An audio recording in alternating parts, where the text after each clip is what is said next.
Those choirs are mean as hell.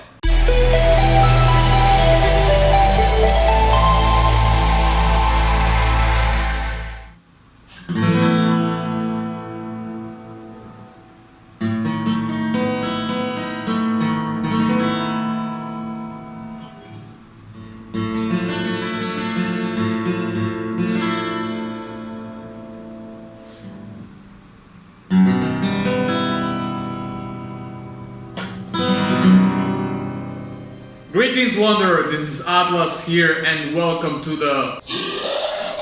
and happy Halloween. Today I'm going to be reacting and breaking down to a song from the Bloodborne original soundtrack. The song is going to be Ludwig Holy Blade. This song was requested among many other requests, but I'm going to be quoting specifically, apologies, this request by Ileana Monch, and she says, "Really love your reactions and breakdowns. Could you maybe react to something from Bloodborne? Living Failures and Ludwig the Accursed and Holy Blade are some of the best."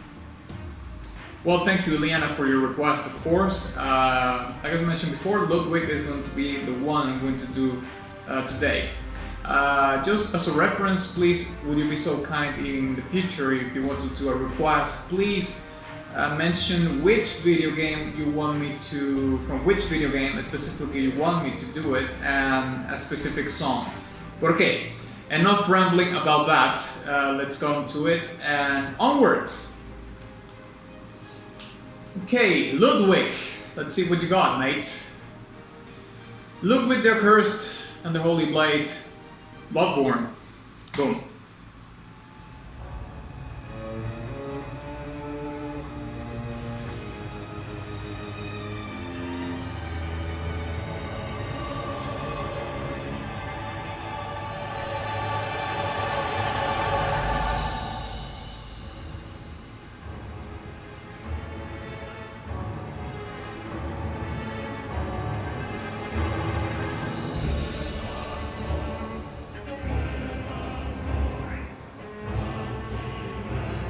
Okay, right from the start it's playing a lot with tense, with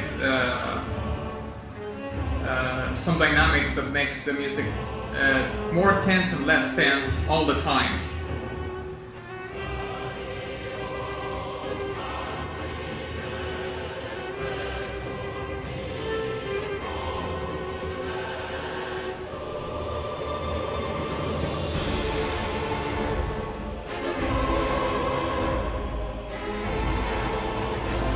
Those choirs are mean as hell.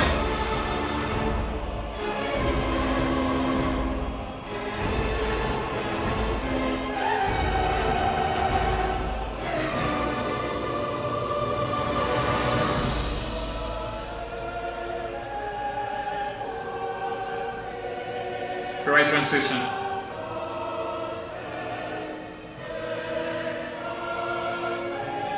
It's building up to something.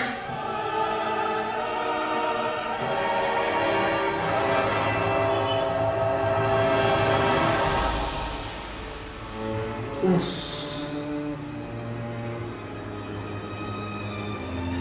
So far the transitions are insane.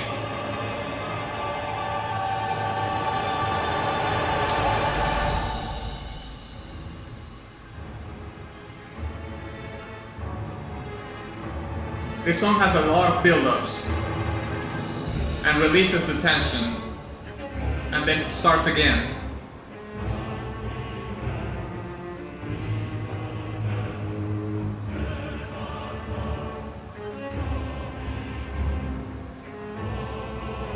The cello sounds so crisp.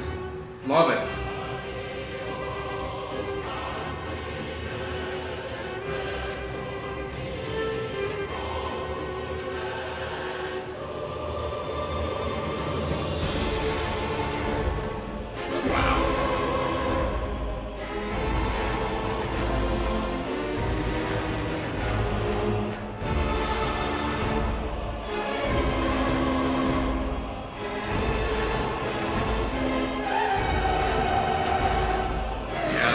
guitars are incredible.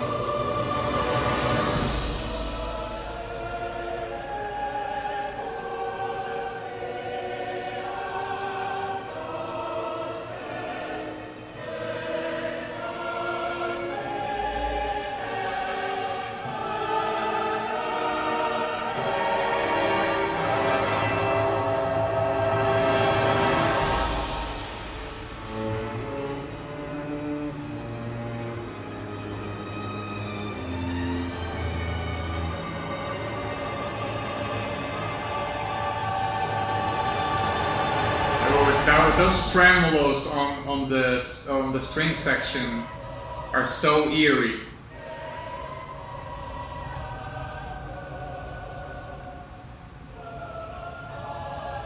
This is so creepy, and I love it.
It sounds like a Mac Waltz.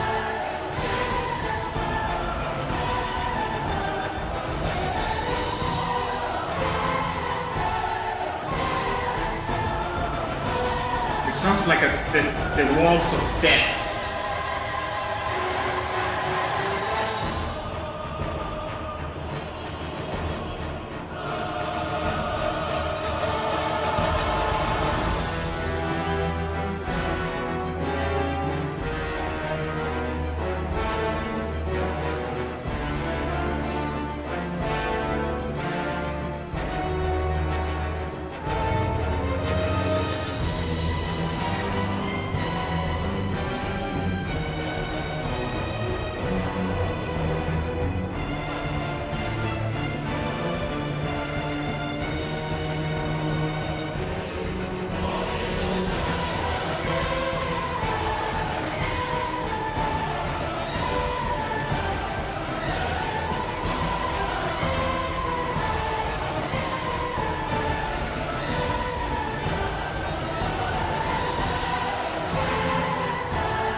Dude, that transition was...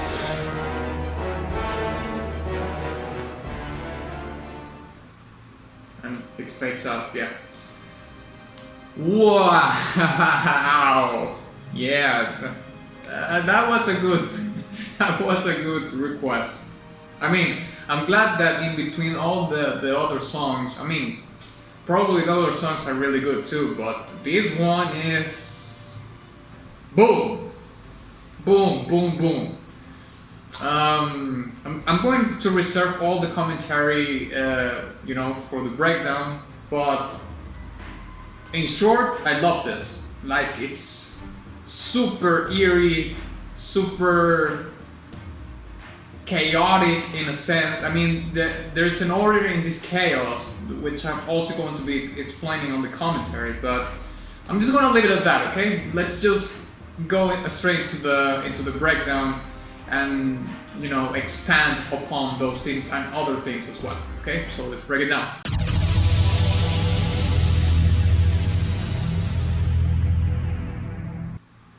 Okay, so let's start by the tension of the song, okay? This particular track plays with tension a lot. A lot. I mean, the composer of this track very deliberately. Uh, I don't know if it was planned beforehand, before composing the track itself. Maybe it is because, you know, when you're going to compose a track for a specific part of a video game, then you kind of get the underlying sense of what you need to do in order to make the fight interesting and so forth, you know. The fight. Why I'm mentioning the fight? Maybe because I would consider this a boss battle or something. Maybe, I don't know. But regardless of what it may be, I think it could be to a certain degree a premeditated intention from the composer to have so much tension in it, because the tension in this particular song is not built along the track. It's like the composer is always imagine like an elastic band, right? And you have it on your hand, and you're, you know, stretching it out and then pulling it out, pulling it back together, and stretching it out and pulling it back, and so forth. And you're always doing this. And, you know, of course, in the band, there's going to be the tension when you are, you know, pulling it out, but then you release the tension when you're bringing it back together. And that's how it felt, at least for the first half of the song. That's what the track evokes for me. There's a lot of tension. There's a lot of building the tension, and there's a lot of releasing the tension in brief periods of time, in bursts, if you will. So that is very endearing and intelligent, you know, composing decision or direction in this particular track, because if this is indeed a boss battle track, then it works perfectly regardless of whatever boss it may be. I mean, it could be also very thematically to the boss itself. That could be the case also. But that resource, let's call it a resource, that resource of building the tension and releasing it in short bursts, it's a resource that works very well for boss fights, let's say. Now, for the second half of the song, the composer still manages to play a little bit with that resource, but I feel like it doesn't become like I mean, it's not in your face anymore. It's not in your face like it was in the first half. It becomes more relaxed and more sober. Still you have the building and releasing of the tension, but it's more spread out, I would say. Also, I would also like to mention that the choir arrangements in this song are amazing. I love them, and one of the reasons that I love them so much is because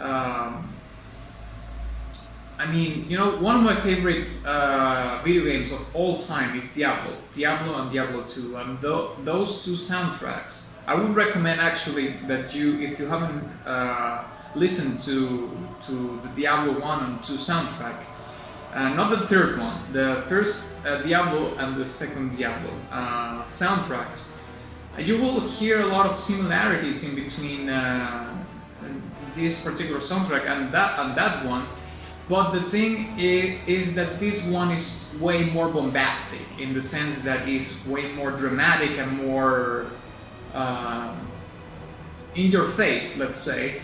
And the Diablo 1 and 2 are more in regards of creating an atmosphere. It's very atmospheric. It's very ambient to a certain degree. Not all the songs, of course. You have songs that are very much more bombastic in a sense, but not so much as this one, of course. But at the same time, this is a reference that I could make for any, game that is dark and grim, in the sense that they require those kind of arrangements because, well, that's the mood of the video game. It's dark, it's grim, it's sinister.